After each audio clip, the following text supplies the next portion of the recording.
So when I was born, my parents they treated me like a grown-up. They treated me capable. They believed in me. I mean, to a fault. I mean, I've got great stories of my parents, just leaving me at home and, all the things that would get parents arrested now. But they just believed I could do anything, maybe a little ill-founded. And so my dad treated me as though I was an incredibly capable individual, and he never treated me, quote unquote, like a girl. Welcome to Her Drive Podcast, a female-focused interview series with women of the world discussing their road trips to success. I'm your host, Cindy Kremblatt, a travel expert, business owner, and curious spirit with a knack for meeting fascinating women. Please join me as I hop in the passenger seat and chat with these ambitious women about what drives them, twists and turns, and those pedal to the metal moments. Let's drive.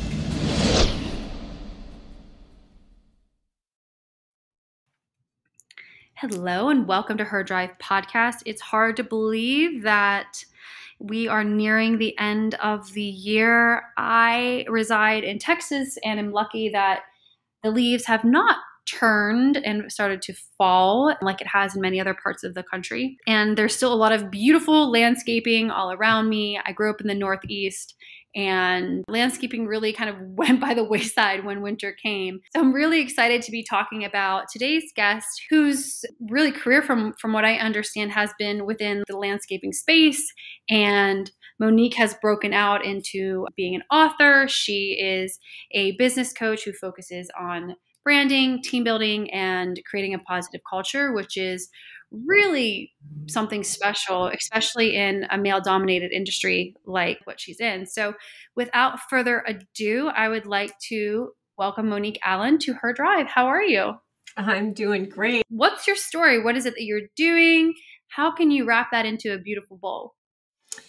Yeah, so the evolution of a career is such an interesting thing, and I love that you call it Her Drive Podcast, and it's really kind of asking that question, like, what is driving you forward? And like any trip, you get in the car, you drive, you go for a certain amount of time, and then you've got to like pull over and refuel. Like, you check the map, you look at it again, you decide, am I still going in this direction? And then you get back on the road. And I really feel like a career, a life isn't all that much different. I fell into the landscape industry. So in my late teens, I was very lost, did not know what to do. Everybody, of course, asking you, whoa, what are you going to do? What are you going to do now that you're done with high school? And tried college and was just really bumbling around. And I got a job landscaping, just literally like raking leaves and doing a spring cleanup. And I came alive. I just absolutely loved it. It was like nothing I had ever done before. And I was so moved by it because it tapped into something that back then I didn't understand. I understand it a whole lot more now. And so I just followed it. I kept following that idea, that thread. I kept looking for different jobs, working with different people.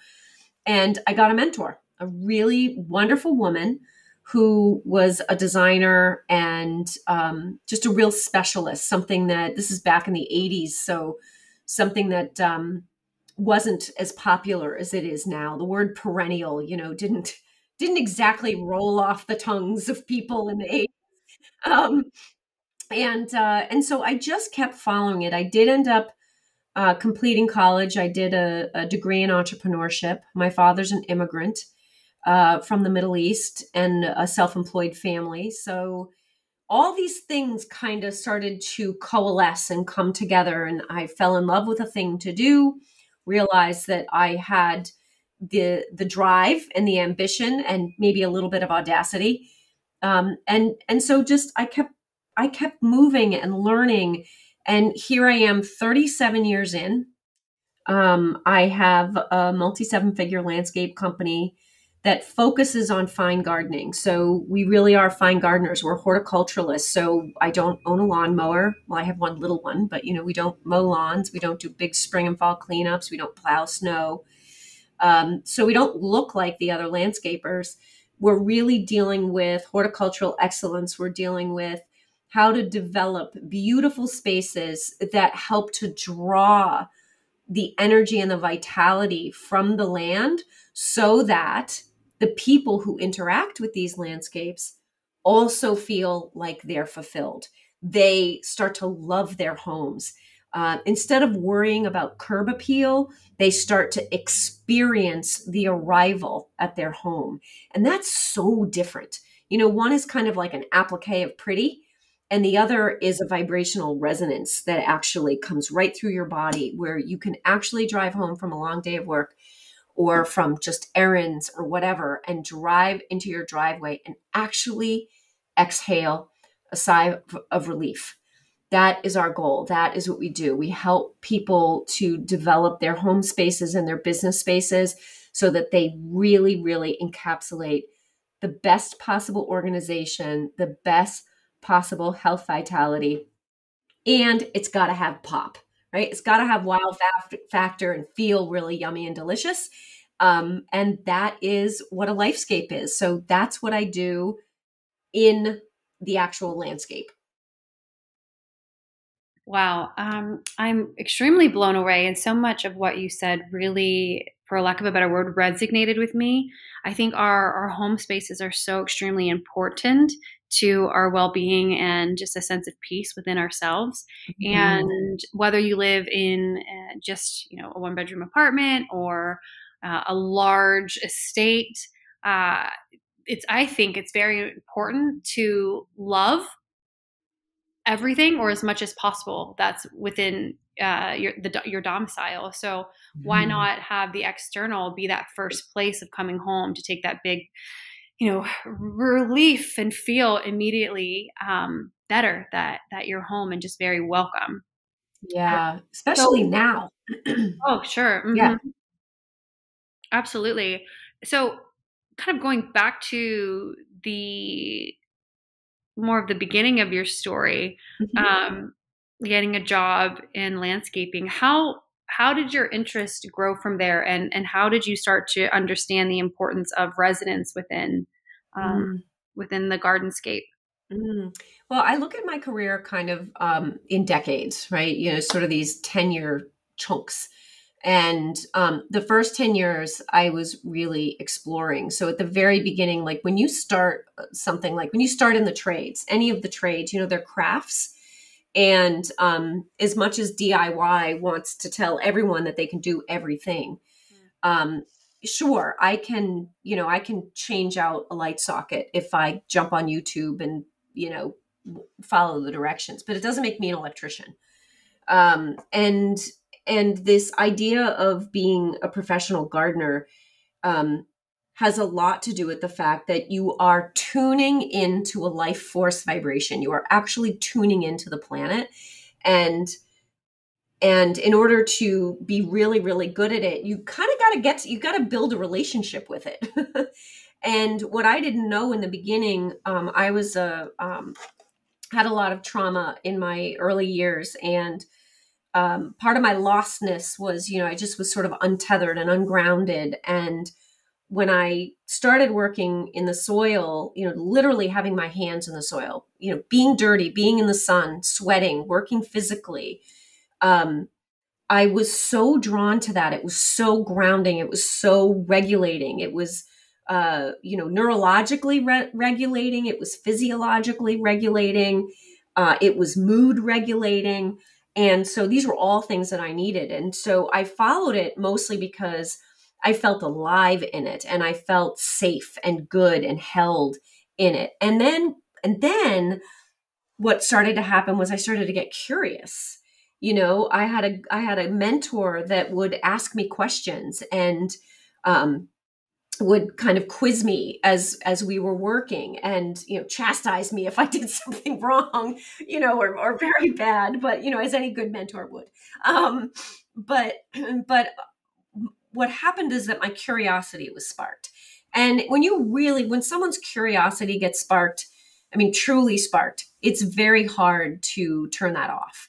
And so, like, I would get curious about trees because I didn't know that all trees flower and all trees have seeds. And so now I'm looking at these trees that I've never noticed before. And then I'm learning about root flares, and this whole mulch volcano that people do is so bad because it damages the root flare. So now I'm curious about rooting. So I'm looking at that, and it literally, like, one thing after another continues to open up your mind.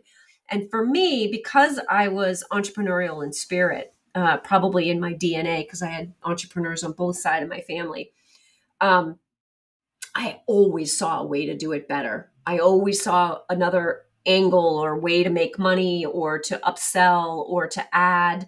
And my mentor was really, really good at what she did, but she wasn't a good business person. But she was brilliant at the design and the plants and all of that. And so I took that and then I married it to the next thing, which was business. And that's how, and I started so young. I mean, I was 21 years old when I formally went out on my own. And I'll never forget selling my first 5-figure job at 21. And I remember, oh my gosh, I remember going up to this one door, and the man who answered the door kind of looked at me, kind of looked me up and down. And then he went, and then he said, "Damn, you're a young thing." And, and I think it was so, when I started, it was so beyond, before there was any language about, any good language about when something was misogynistic or sexist or anything. I just remember being a little taken aback and then being like, yeah, watch me. Like, little, it doesn't matter. So there's just so many stories like that where my curiosity just was, it was just blossoming over and over and over again. And then every single win, you've heard of the winner effect, right? Like, you win and then you realize you can win. So you set yourself up for more wins. It's actually just a function of the brain. And so every time I would win, I would think, well, there's a way to amplify this. There's a way to extend on this, grow on this, build on this. And so I just kept advancing over the years. I find everything that you said so extremely fascinating. And I love that you mentioned coming from a family of entrepreneurs. And I have lots of friends that are immigrants, and a lot of them, have come to the country, or their parents came to the country and they started businesses. And I just wonder what it is about the immigrant spirit that leads to that. Well, I think, at least for me, so on my mom's side, and it's actually very interesting on my mother's side, my mother's mother, my grandmother, had a nursery, for like a daycare for children. And she had 7 children herself and had this daycare. And her mother was an immigrant, died at 26. She's actually, her name is actually on the Statue of Liberty, all around it. There's the plaques. Her name is on there. And she died young. So my grandmother was really young when she died, but she was an immigrant. Her father was an immigrant. And she was just really self-starting. She had all these kids. She had to take care of kids all the time, and figured, well, if I'm going to take care of all these kids, why don't I take care of a whole bunch of other kids, and make some money. And I think there's a resourcefulness. I think when somebody makes the decision to pull up roots and like go across the ocean, that takes an enormous amount of drive, enormous. On my father's side, my father's from the Middle East, Syrian, Armenian, and he came here for school. He went to Germany, and on his way to Germany, met my mother in France. And he came here to go to school, and he did work, for other people, but his family was self-employed. And at some point you just realize, I think there's something where it says, I'm going to pave my own way. I'm just going to call the shots. I'm going to figure out how to do this. And on the one hand, I think the entrepreneurial spirit of a few decades ago was much more rooted in a belief that we could differentiate and we could really improve our trade, the experience of our trade. I fear that now entrepreneurship is all, yeah, I just want to be my own boss and make a lot of money. Oh, it certainly seems that way, does it not? It really does. And I see it in my space because my space is very easy for people to, oh, okay, just get a used pickup truck, a shovel, a wheelbarrow, a rake. Okay, I'm a landscaper. But you're really not. You're just a guy with a shovel and a rake and a pickup truck. There's a depth that is required to truly learn a trade. And I think there's a depth that's required to truly be an entrepreneur. And that depth is understanding that if you're a trade professional, you are going to learn the trade. And then if you decide you want to be self-employed, then you're going to learn that trade. Because the entrepreneurial trade in and of itself is such a deep, intricate, dynamic, ever-changing opportunity that has nothing to do with landscaping. Right? So you have to, the minute I say I want to own a landscape company, I actually have to give up some of the passion and what I loved about landscaping, because now I have to use that passion energy in developing the actual business. And that's why I wrote a book. That's why I became a business coach, because I was seeing so many people being fed this line that anybody can landscape and anybody can own a business, and seeing people suffer for no reason. There was no reason why people would have to suffer. They were just kind of sold a bill of goods. Interesting. So when working with clients, if suffering comes up, how do you walk them into a better space or advise them? Mm-hmm. So on the landscape side, a lot of times what happens is homeowners are suffering because of DIY gone wrong, or throwing a lot of money at a Band-Aid fix that doesn't actually address the true intrinsic problems within that particular slice of land. And a very good example of that would be, all you need to do is look at your own personal health. So if very simply, if you have a headache and you get a headache at the same time every day, you might just take Advil or aspirin or Excedrin or something, right? And make your headache go away. But if you looked at it more deeply, you might realize that the 3 cups of coffee and not eating and stress are creating an afternoon headache that's happening all the time. And what you really need to do is figure out how to hydrate more, cut out 1 of the cups of coffee, figure out a way to actually walk away from your desk, stretch, and so there are true fixes and there are Band-Aid fixes. And a lot of what's happened in the landscape industry is that it's become a Band-Aid fix. On the business coaching side, oftentimes when I'm seeing people suffer, I'm seeing them suffer because they are looking for a savior. They're looking for an answer. They're looking for a silver bullet. So buy this app, get this program, hire this person, get this different truck, whatever it is. And they think that's going to solve their problem, when the intrinsic problem, the deep problem, is they're so afraid of being visible that they won't properly market themselves. So we've got to go into the depth and talk about fear of visibility.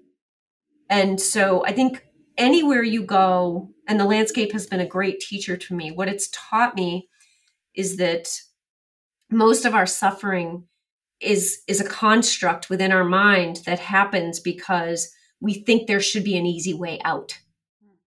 And it's not really, the human experience isn't about finding easy. The human experience is about building agility, learning how to navigate, and then practice so that you can build proficiency. And then once you build proficiency, you will eventually wake up one morning and realize that you have entered mastery. And that is a beautiful day, but it doesn't come because you bought an app, right? Yes. Mm-hmm. Whew, absolutely. It's I own a business where it's a niche travel planning company, and it's been interesting to learn how to be a business owner over the years. I have entrepreneurs in my family, and my thought process around creating the business was I saw a problem that I had the skill set and Mm, to solve, and I thought, what the hell, why not? And it was yeah. very low low entry. It didn't cost me much besides a website essentially and my knowledge and time to start the business. And I've had it for, oh gosh, I think 6 or 7 years now. And the one thing that I think about regularly is how can I continue to stay with the times, serve people with what they need, but also stick to like core values. And when I hear you speak, it sounds like you have a lot of very strong core values. And I'm just wondering if you can highlight what they are and how that's come to be a part of your personal design and how you have built a business that walks in alignment with it. Yeah, that's such a great question. And I love the way you talked about your business, that that it's a niche business and that you really were able to solve problems for people or give them access to something. You just knew you could do it. I love that because I really think the seed of passion is in that, right? You didn't say, I did it because I thought I could like rake in the dough. Like, okay, great. We want to make money. I don't want to vilify that. That's so important. But it really is about seeing a gap and then saying, oh my gosh, like this just comes easy to me. I know I can do it, and I know I can help people with that. And I think the thing that is so neat about that is that when you get these little glimpses of your genius points, like you're kind of beyond excellence, it's like I'm just genius at this, like naturally. It's so fun to build a business around that, because that you're working in a space that comes easy to you because it's natural, and your natural agility helps you to then help somebody else who might struggle with that. It's like they're not there. It's like, somebody who can do math versus somebody who can spell, you know? So anyway, I just really appreciate that. So the core values, I think, it's so funny because again, I'm in my fourth decade working. So when I started, I didn't know anything about core values. I didn't know anything about culture building. I didn't know anything.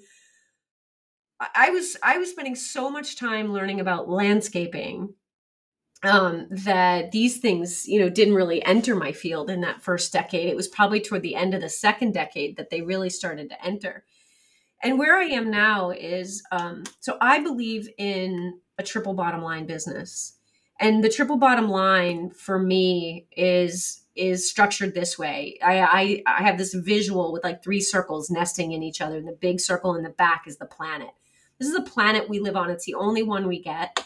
And maybe there'll be an exit strategy at some point, but it's not gonna be in my lifetime.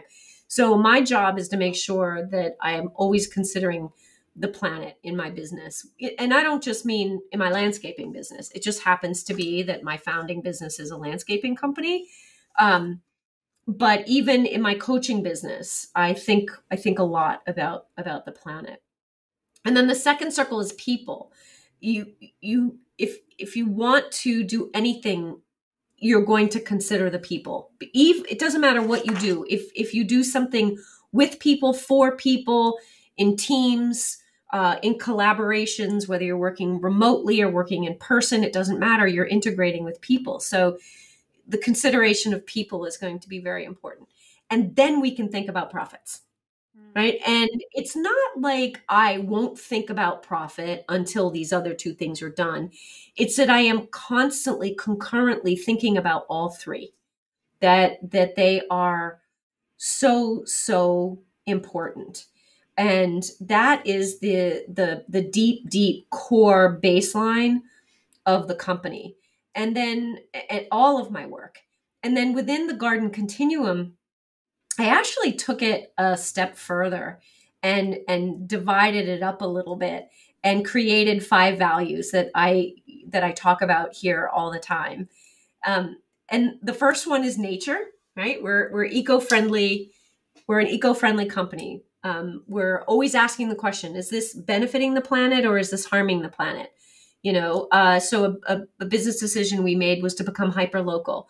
I'm not a mechanic. That's my brother. And Uh, but I wanted to see if I could have a lower carbon footprint. So I wasn't going to end up, jerry rigging my vehicles to have lower emissions or anything like that.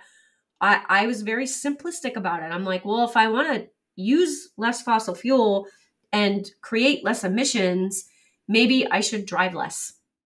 And so I literally gave away hundreds of thousands of dollars of work over a course of about 3 years in order to pull my business in.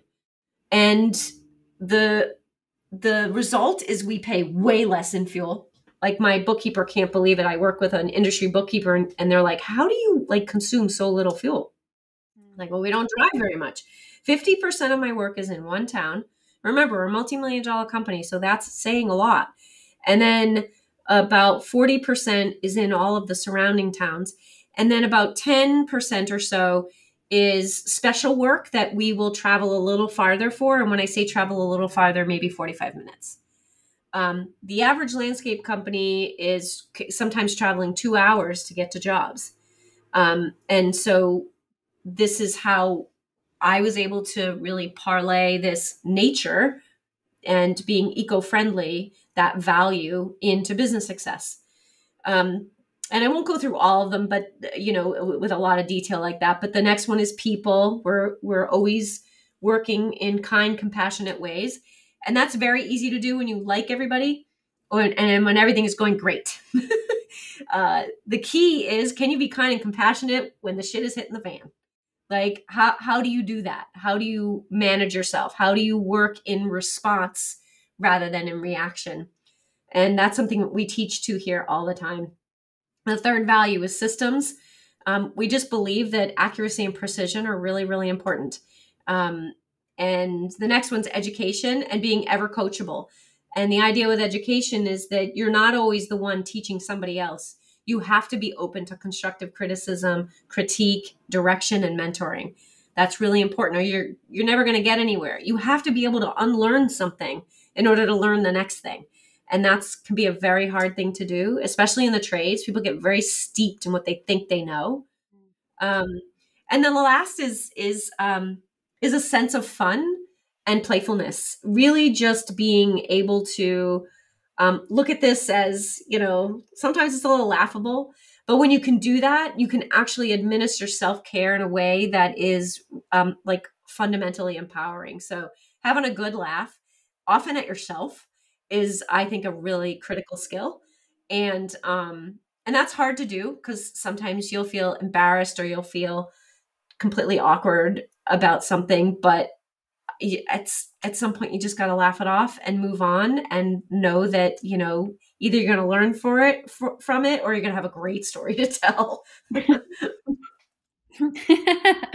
Oh man, I've had lots of those moments. Me too. So looking back at your decades in this working industry, what have been some of the challenging moments that you've experienced and how have you overcome them? Ooh, wow. So I feel like, there are several. I mean, I started my business in a recession. So I never really felt any of that. The Great Recession was a huge challenge. And it was on the heels of some family challenges as well. Both my parents became just really started to kind of come unraveled, and my daughter got really, really sick. And then the Great Recession happened, and my business literally dropped in half. And it was scary because I had loans, I had a lot of lease, and I just had a lot. And that man, I woke up. I tell you, I woke up. I woke up about how I spend money. I woke up about how I manage debt. And I also woke up around client relationships. I think up until that point, I've always been a friendly person, and I've always been an interested person, like interested in my clients. But I was raising children, and I think I had gotten to this place where I wanted to just be in my office. I didn't really want to Like I wanted to be in the garden or in my office. I didn't really want to chit chat with the clients. Like I just wanted to get my work done and so that I could deliver for them. And so I think my work was transactional. And I learned that something like the Great Recession happening taught me that relational is as important, if not more important than transactional. And I actually changed my business after that point. My business used to be the Garden Continuum Landscapes for All Seasons. And I changed my company to be the Garden Continuum Lifescapes for All Seasons. And it was where the idea of Lifescape came to me. And I wrote the book many, many years later, but I published the book 10 years later because it took me that long to figure it out. But that was really hard. I'd take my kids out of the school they were in, move them into public school. Like there was just so many things because I wasn't ready for it. Like I just took the economy for granted. So that was tough. And the pandemic, I would say that I certainly wasn't ready for it. But I surfed that one.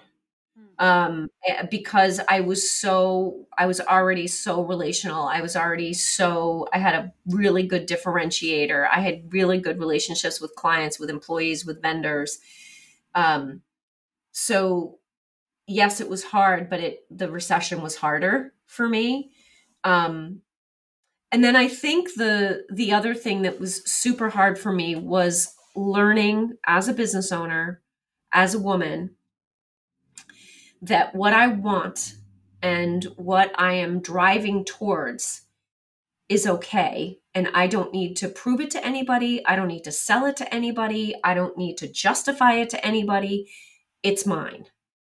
And that was such a huge lesson because I think I was kowtowing to everybody else's opinion, everybody else's judgment, and trying really hard, even though I was driven, even though I was audacious, even though I was building this business, I was still carrying the weight of wanting to please everybody and not wanting to disappoint people and not wanting to make the wrong decision. And I was probably around 20, I want to say like around 2013, might have been 2012. It was on the heels of coming out of the Great Recession. And I had an employee leave and then take 2 or 3 of my employees with him.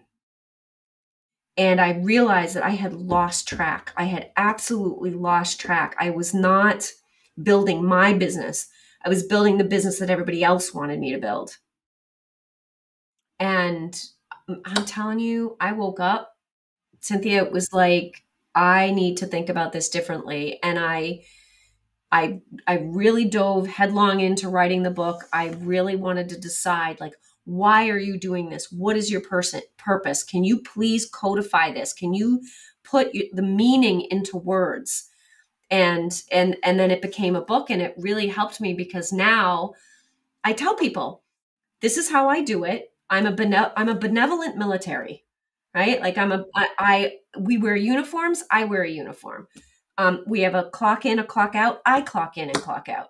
Like I do all the things that I ask you to do because I really believe, just like with the landscape and with Lifescape, organization helps to support and breed health vitality, which helps to support and breed that wow factor, that fun factor that happens because all the other ducks are in a row. And now I don't worry if people like it or not. If they don't like it, I say, you don't have to work here. Wow. Do you find by embodying that you have the right people who want to work for you and those who aren't meant to be there naturally filter out pretty quickly? Yes, more and more. And it doesn't make it any less painful because I'm still a human being and I want everybody to like me.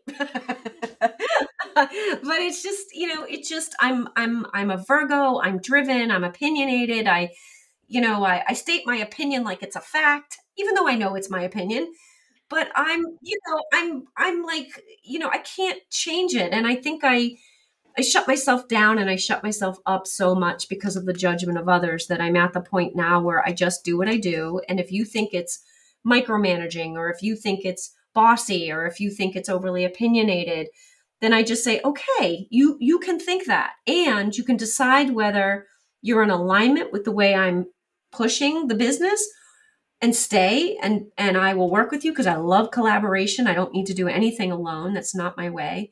Or you can off ramp. And when I say that, I oftentimes I get these big wide eyes. It's like, did you just tell me I could leave? It's like, of course you can leave. You don't need to be here. I'm not going to love you any less. I want you to be so clear about what you want and where you feel good. And if that choice is to be here with me working in this company, fabulous. If you think you got to go, fabulous. It's not important for them to please me by staying, just like it's not important for me to bend to make them to stay. What's super important is that I am very clear, and that I try to share that clarity with them, and then they've got to decide. Yeah. That seems like solid advice, not just for business, but just human interactions in general. Yeah. And like, easy to say, hard to do, right? I mean, especially when it's with someone that you really care about. Yeah, totally. Well, so my husband and I worked together for in this almost 40-year jaunt. He and I worked together for about 11 years. And it was like perfect timing because it was when my kids were, first born. So my kids are 3 years apart, and I just needed help. I really wanted to be an active and I wanted to be an engaged mom, and I really wanted to be very close to my children. I mean, so much so that I built a building on my property so I could run my business out of it, so I could be right near my kids, But when my kids got older and they didn't need me as much and I had more energy, my husband and I started to butt heads. And he's wonderful. I'm the bigger ego in the family, and he's just, great. And he would sort of like let me have my opinion, as it were. But it was really starting to cause waves. And what I realized at that point was, and he did too, was that, we're not going to make it as husband and wife if we keep working together right now. It's just not going to work. And while I don't think we did this very gracefully, we decided to part ways working together. It was one of the hardest things we ever did. It was brutal. And it was, wrapped in disappointment and fighting and a whole lot of crapola. But I'm still married to my husband. And we just celebrated our 25th year anniversary, and we've got an awesome relationship. And I have my company and he has his company, and we are still in the same field together. But stepping away from people because you're no longer in alignment it's one of the hardest things will do, but it's also one of the most liberating things you do. And you have more chance of keeping the important people in your life if you can be honest. And, if you're lucky, those people will be honest back. Well, I was lucky. My husband he stuck with me, but I put my foot down and said, this is my business. I can do it my way. I have to do it my way. And your way is not working for me. So I don't know. It is hard. And you're right. It's personal. It's professional. It's how do you navigate humans in the world? Not easy. Not at all, but very interesting nonetheless. Yeah. You won't be bored. Oh, there's never a dull moment, Mama. No, not at all. So what has been, how do I want to phrase this? What has it been like being a woman in this industry? Well, in the beginning, so my dad he's passed, but, so the Middle East culture really, favors the men. And I'm a firstborn girl. And my father and mother were quite progressive individuals. They were divorced, for, I think they finally got divorced when I was like 9, but they were all on again, off again up until then. But they were both progressive individuals in the sense that they were both highly intelligent, both quite eccentric, and both were people. They ran away from their families. They wanted to walk to the beat of their own drummer. And so when I was born, my parents treated me. They treated me like a grown up. They treated me capable. They believed in me. I mean, to a fault. I mean, I've got great stories of my parents, just leaving me at home, and all the things that would get parents arrested now. But they just believed I could do anything. Maybe a little ill-founded. And so my dad treated me as though I was an incredibly capable individual, and he never treated me, quote unquote, like a girl. Like he expected me to be able to drive well. He expected me to be able to handle business. We had a gourmet cheese shop and deli when I was in high school, and I started running that when I was 16. And so, on the weekends. And so initially, I think I went into the industry not even understanding that I was moving into a space that was male dominated. Like I just didn't get it. And so I think that's why my audacity, this sort of just personal audacity, it just shielded me from even knowing that I was intruding in a boy space. And then as time, and then also, I definitely had a little bit of a chip on my shoulder. And I would say, to a guy, it's like, dude, I can do anything you can do. Like, what are you thinking? And plus not only can I do anything you can do, I can outthink you. So stop, and so that was kind of my way. And I was hard to argue with, but, I wanted to drive trucks. I wanted to drive equipment. I wanted to ride a motorcycle, loved snowmobiles. Like I just always liked kind of the more testosterone filled kinds of things. And so it was very easy. It's as I got older that I started to that I was, quote unquote, like intruding. And I'll never forget, I was doing a job, and the job kind of had a bit of a crazy client, and she sued her builder. And in suing her builder, all of the subcontractors and other contractors were subpoenaed. And I remember this builder at one point came up and kind of got in my face about something. And I don't know, I got taller and bigger and leaned toward him and just answered him. And he kind of gave me something and then walked away. And I thought, where did that come from? And my mason was with me, and I was upset, and he could tell I was upset. He's like, let's walk. And so we were walking, and I'm like, I just don't get it. I don't get it. And he said, well, he's just intimidated by you. And I looked at this guy. His name was Scott, real tall, hair down to the middle of his back in a big braid, huge paws, right? You just stonemason, right? And I looked at him and I'm like, intimidating. I'm like, look at me. I'm this little tiny woman. How am I intimidating him? And he turned and looked at me and he goes, well, I'm a little intimidated by you. And I was like, you've got to be kidding me. And I think that was when I realized that the difficulty that women often, I think, have in the male-dominated industries isn't that the men think they're stupid and incapable, even though I think that's probably there too. I think often what happens is they're just intimidated. They don't get us, and they don't understand what we'll do if we're in that space. And when I realized that, I thought to myself, oh, my job isn't to go in there and prove myself. My job is to go in there and share with them how I could be an asset to them, how I can highlight them, how I can make the project better. And I had an opportunity to do this because I was working with the state of Massachusetts, the Commonwealth of Massachusetts, to do a renovation project on the Charles River. It was a huge project. It was really a career builder for me. And I was brought in to work with a huge engineering firm. And when I came in to work with them, I was literally just iced in this room. Nobody wanted to talk to me. I ended up working on this project for almost 5 years. And I said to myself, I am going to ensure that these people understand that I'm an ally. I'm not going to kowtow and make their coffee. I'm going to be smart. I'm going to be outspoken. I'm going to be a really strong participant in this collaboration, but I'm going to make them understand that I am their ally, that I am on their team, that I'm going to help them. And by helping them, I'm helping me, and I'm making sure the project will go well.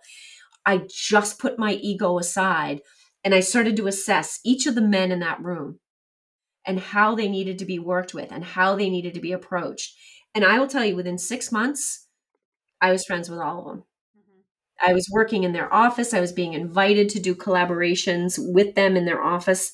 It was so cool, but it was hard work. And I had to like check my ego. I had to check my own offense, right? So that I wouldn't go in there and be all, hey, I'm a woman, I need equal opportunity, blah, blah, blah. That's not going to get you anywhere.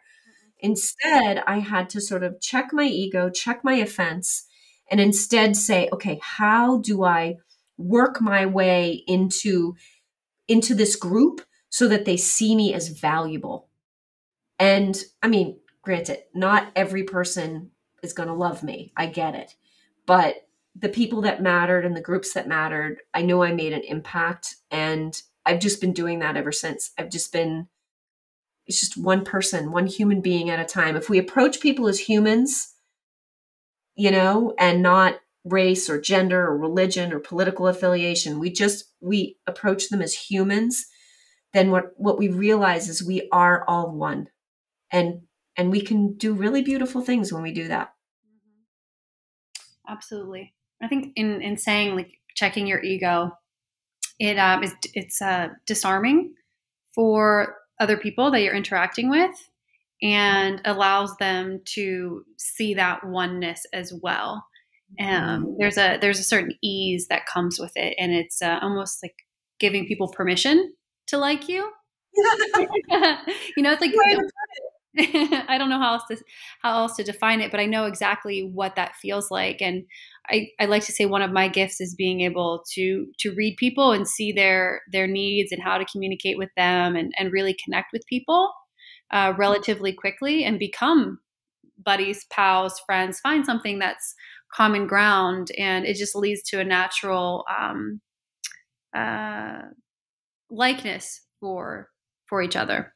I think that's brilliant. I think that the idea of common ground is so, so great, and here at the Garden Containment, it's really interesting because we have a lot of dog lovers and dog like rescuers. And so it's just really neat that, that love can bridge so much of the differences. That you realize, the heart is the same. And so I love what you said. I really think that giving people permission to like you by finding your common ground and then building on that. And when you have really strong common ground, you can then have really substantive differences and discussions and even arguments and still come back from them. Absolutely. Well, because you have that basis of understanding and oneness. And I think there comes a certain level of respect that enables everyone to come back to center and just see each other for being humans. Yes. Mm-hmm. Yeah, I love that. Beautiful. Well, this is my favorite question to ask. And it is, Monique, if you could go back in time and give your younger you some words of wisdom, what age would you be and what would you say?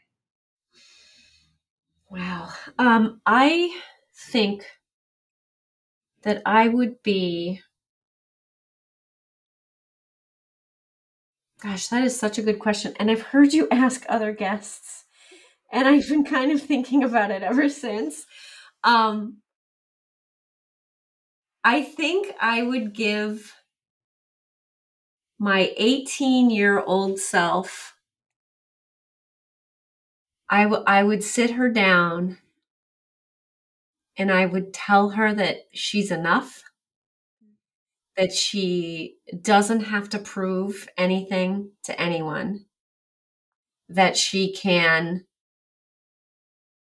follow her heart, be a little weird, because she was always a little weird, and like embrace the weirdness, embrace the awkwardness, embrace this kind of edge dwelling kind of person that she was, and keep all of that dynamically alive and engaged in all of the next things she does.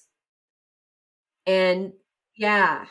And the reason why I say that is because there was a shutdown period. I'm 56, and a lot of what's coming back, what started to come back after both my parents died, and there's just so much going on, is that I realized that I am revisiting parts of my younger self that I shut down to be a business owner, to be a wife, to be a mother. Like, I just put them in a box. I just put them away. Like, this has to go away for now. It's too much. It's too much. But when I look back, I think, gosh, if I could have woven all of that in earlier and not be trying so hard to weave it all in right now, I think it might have been a little bit more of an exceptional life. Wow. Oh, that's really powerful. And so much of what you just said resonates with me. And I encourage everybody to follow those words of wisdom and find your own little weirdo self and understand that we all are really attracted to uniqueness. It makes life all the more interesting. Well, Monique, thank you so much for being a guest on Her Drive. Before we say goodbye, is there anything else that you would like to share? Yeah, well, I just, I invite anybody who is kind of on that entrepreneurial path and wanting joy to follow me on Instagram. That's probably the best way to connect with me, at monique.allen. Because the thing that I really think for people who, and it's funny because I say the entrepreneurial journey, but I work with a lot of people who are developing their career and trying to figure, and my children are developing their careers, right? So I'm watching how they're doing it. And I think one of the central things is that we need to figure out how to weave joy in through like all of the fabric of our lives, because we can be joyful and feel grief. We can be joyful and have an upset moment and still have joy. And so I just really hope that all your whole audience just like takes that in, because that's like my favorite thing to talk about. I just started a really, really cool regenerative business group. I've been doing it for about 20 weeks now, 26 weeks. And it's just really, really cool. If you can, get in the room with people that are going to help spark your joy. That's the best possible thing. Because when you are in a state of joy, you actually have the ability to navigate your life so much better. That is so true. And it just brings really amazing people right into your lap. Absolutely. Amazing. Well, thank you so very much. It's been quite a pleasure talking with you, Monique Allen. And for all the listeners, be sure to check the show notes. I will link to social media and websites. And please don't forget to leave reviews for the podcast, share with people who you think would find this interesting and inspiring. And again, another round of applause and thank you for Monique Allen. It's been a pleasure. Oh, me too. Thank you so much for having me, Cynthia. Thanks for listening to Her Drive with Cindy Kramblet. If you want to know more about today's guest or know a fascinating woman you'd love for me to interview, please see the show notes, visit Instagram or her-drive.com. And please, please, please, if you love the show, leave a review on iTunes. Thanks for riding along and subscribe to join our next woman and her drive to success.